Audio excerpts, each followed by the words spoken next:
क्या आपने कभी सोचा है कि दुनिया का सबसे बड़ा मुस्लिम देश आज भी रामायण पढ़ता है, जहां हर मस्जिद की अजान के बीच जय श्री राम की गूंज भी सुनाई देती है, जहां मुस्लिम माता पिता अपने बच्चों का नाम भीम, कर्ण और कृष्णा रखते हैं, और जहां करेंसी के नोट पर भगवान गणेश की तस्वीर छपी होती है। ये सुनकर दिमाग चकरा गया ना? पर यही वो सच है जो इंडोनेशिया की मिट्टी में आज भी धड़कता है। इस वीडियो में हम आपको दिखाने वाले हैं कैसे एक इस्लामिक देश आज भी सनातन की आत्मा से बंधा हुआ है, कैसे वो देश जहां 28 करोड़ में से 37% आबादी मुसलमानों की है, फिर भी राम, शिव और गणेश के नाम से अपनी पहचान जोड़ने में गर्व महसूस करता है। क्यों वहां के नेता अपने बच्चों का नाम महाभारत के नायकों से रखते हैं, और क्यों वहां के लोग कहते हैं इस्लाम हमारा धर्म है पर रामायण हमारी संस्कृति। तैयार रहिए, क्योंकि आने वाले कुछ मिनटों में आप देखेंगे वो अनकहा रिश्ता जिसने इस्लाम और सनातन को एक ही मिट्टी में जड़ें दी।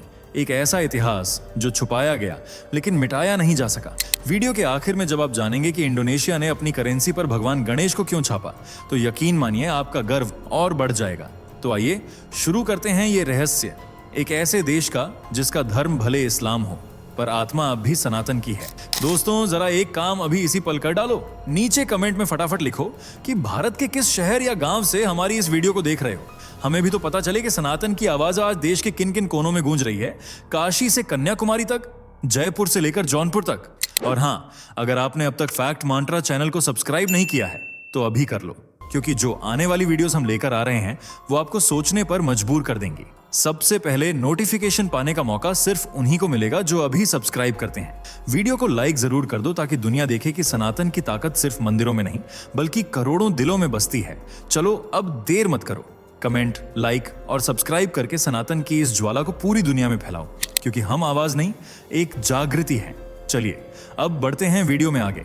कैसे एक मुस्लिम देश बना सनातन का मुरीद? क्यों आज इंडोनेशिया में सनातन का पालन हो रहा है? क्यों मुस्लिम भी अपने बच्चों के नाम सनातन से प्रेरित होकर रख रहे हैं? क्या सच में इंडोनेशिया में रामायण और महाभारत पढ़ी जाती हैं? कैसे इस मुस्लिम देश में सनातन ने अपनी पकड़ मजबूत बनाई? एक राजनेता ने अपने बेटे का नाम कर्ण के नाम पर रखा। क्यों यहाँ ज्यादातर माँ बाप अपने बेटों का नाम भीम रखते हैं? इंडोनेशिया में कैसे हिंदू धर्म की शुरुआत हुई और क्या है यहाँ सनातन के फलने फूलने का राज? यकीन मानिए जानकर हैरान रह जाएंगे। भारतीय और प्रशांत महासागरों के बीच, दक्षिण पूर्व एशिया और ओशिनिया के बीच बसा है दुनिया का सबसे बड़ा मुस्लिम आबादी वाला देश, जिसे हम और आप इंडोनेशिया के नाम से जानते हैं। ये देश अपनी प्राकृतिक सुंदरता, सुंदर समुद्र तट, हरे भरे वर्षावन, सक्रिय ज्वालामुखी और 700 से भी ज्यादा बोली जाने वाली भाषाओं के लिए पूरी दुनिया में प्रसिद्ध है।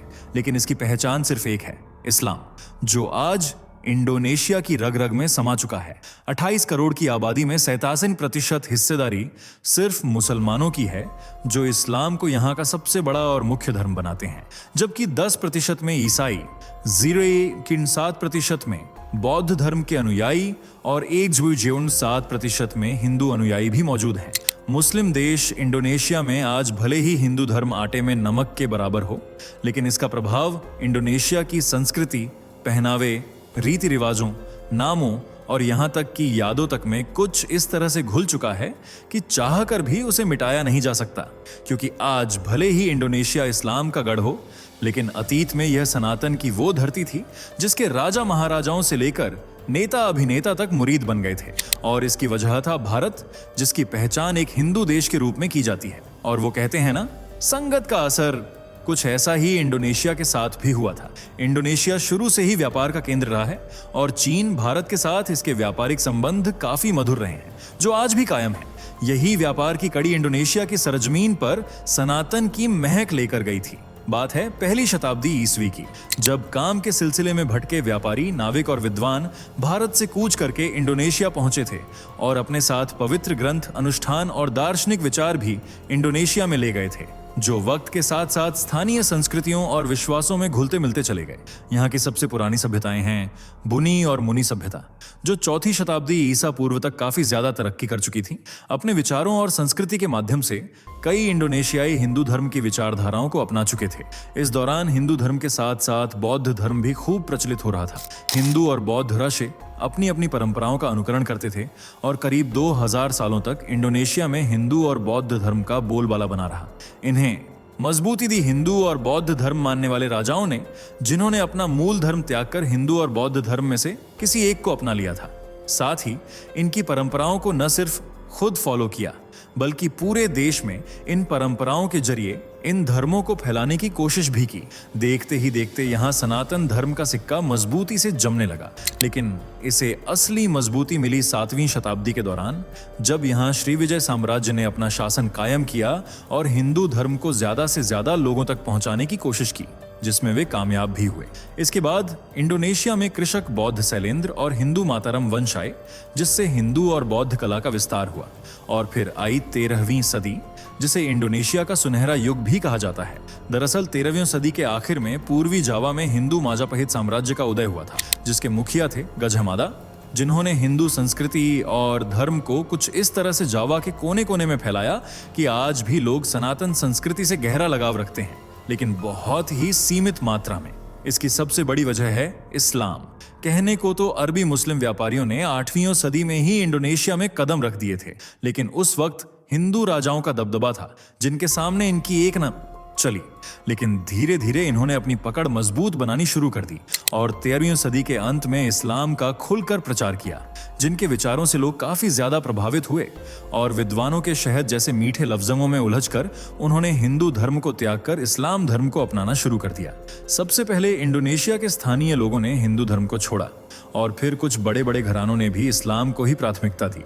इसी के चलते 13वीं सदी में ही सुमात्रा के उत्तरी मुहाने पर इस्लामी राज्यों के निर्माण की शुरुआत हो गई और कुछ ही समय की मेहनत के बाद उत्तरी सुमात्रा में इस्लाम पूरी तरह से रम गया और यहाँ के सबसे ताकतवर मुस्लिम शासक बने सुल्तान मालिक अल सालेह, जिन्होंने इस्लाम धर्म को और ज्यादा मजबूती दी।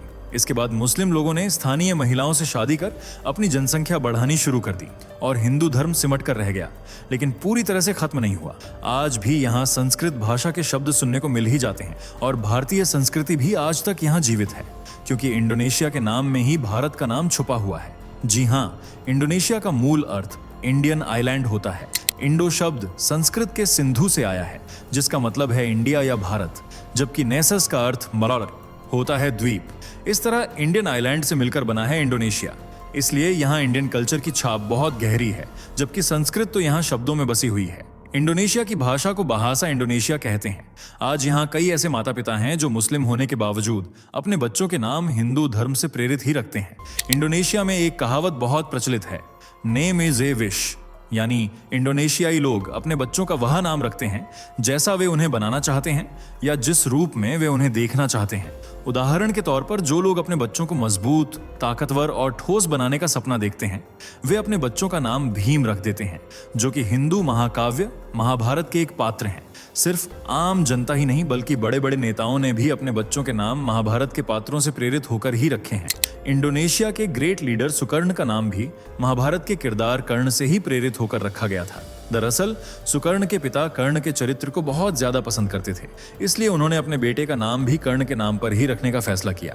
पर परेशानी यह थी कि महाभारत के युद्ध में कर्ण ने बुरे लोगों का साथ दिया था, जिस वजह से उसे भी बुरा माना जाता है। इसलिए सुकर्ण के पिता ने अपने बेटे का नाम सुकर्ण रख दिया। सु का मतलब होता है अच्छा या शुभ, इस तरह उनका नाम पड़ा सुकर्ण। इतना ही नहीं, इंडोनेशिया की 5वीं राष्ट्रपति का नाम भी इसी नाम से प्रेरित होकर रखा गया था, मेघावती सुकर्णपुत्री। इससे आप समझ सकते हैं कि इंडोनेशिया में हिंदू नामों को लोग कितना ज्यादा पसंद करते हैं और अपने बच्चों के नाम भी हिंदू धर्म की तर्ज पर ही रखते हैं। इसलिए यहाँ आपको मुस्लिमों के नाम भी प्रिय, कृष्णा, विद्या, विष्णु जैसे सुनने को मिल जाएंगे। आज जावानीज भाषा संस्कृत का ही एक अटूट हिस्सा बन चुकी है। इतना ही नहीं, आज यहाँ रामायण और महाभारत जैसे पवित्र ग्रंथों को भी लोग पूरी शिद्दत से पढ़ते हैं, लेकिन यहाँ इन ग्रंथों के नाम थोड़े अलग हैं। जैसे रामायण को ककाविन रामायणा कहा जाता है, जबकि महाभारत को ककाविन भारत अयोध्या या सिंपल शब्दों में भारत अयोध्या कहा जाता है। श्री राम को यहाँ भी राम ही कहा जाता है और भारत की तरह ही उन्हें पूरा सम्मान दिया जाता है।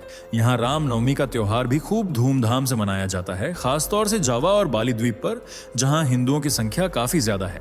इसलिए वहाँ आपको कई हिंदू मंदिर भी देखने को मिल जाएंगे और यहाँ का सबसे बड़ा हिंदू मंदिर है प्रम्बानन मंदिर, जो मध्य जावा में स्थित एक यूनेस्को विश्व धरोहर स्थल है, जिसे 10वीं शताब्दी में बनाया गया था। इस मंदिर को भारतीय संस्कृति और हिंदू शास्त्रों की वास्तुकला के तर्ज पर डिजाइन किया गया था। साथ ही मंदिर की दीवारों पर रामायण की कथाएं भी उकेरी गई हैं। यह मंदिर 3 केंद्रीय मंदिरों, त्रिमूर्ति मंदिर के लिए प्रसिद्ध है, जो ब्रह्मा, विष्णु और शिव को समर्पित हैं।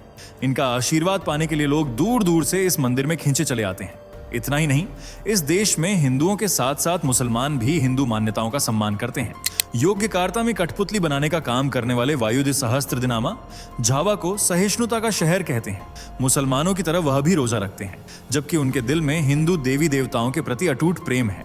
वह कहते हैं, मेरे लिए धर्म और संस्कृति अलग अलग हैं। उनके काम करने की जगह पर राम, सीता और घटोत्कच की कृतियां मौजूद हैं, जिन्हें भैंस की चमड़ी से बनाया गया है। हालांकि वे चाहते तो इन्हें गाय की खाल से भी बना सकते थे, पर उन्होंने ऐसा नहीं किया, क्योंकि वे हिंदू धर्म के मुताबिक गाय को माता मानते हैं और एक पवित्र पशु के तौर पर उसका सम्मान करते हैं, न कि उसे कुर्बान करते हैं।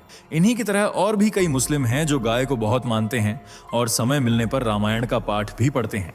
जब उनसे पूछा गया कि वे रामायण क्यों पढ़ते हैं, तो उन्होंने कहा, हम और अच्छा इंसान बनने के लिए रामायण पढ़ते हैं। और ऐसी ही सोच यहाँ और भी कई लोगों की है।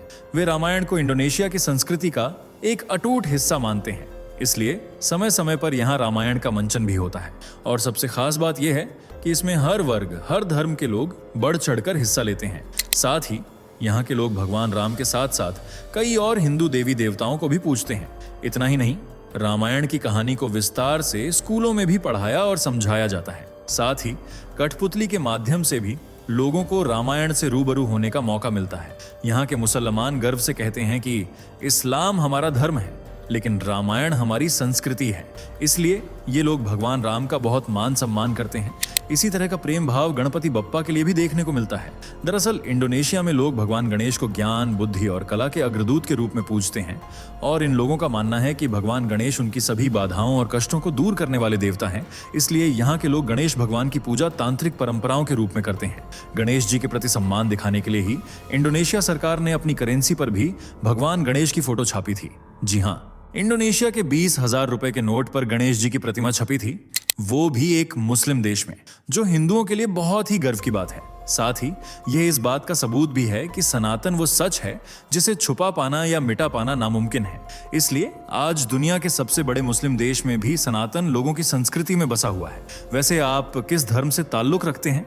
आपके सबसे प्रिय भगवान कौन है? कमेंट में जरूर बताइएगा।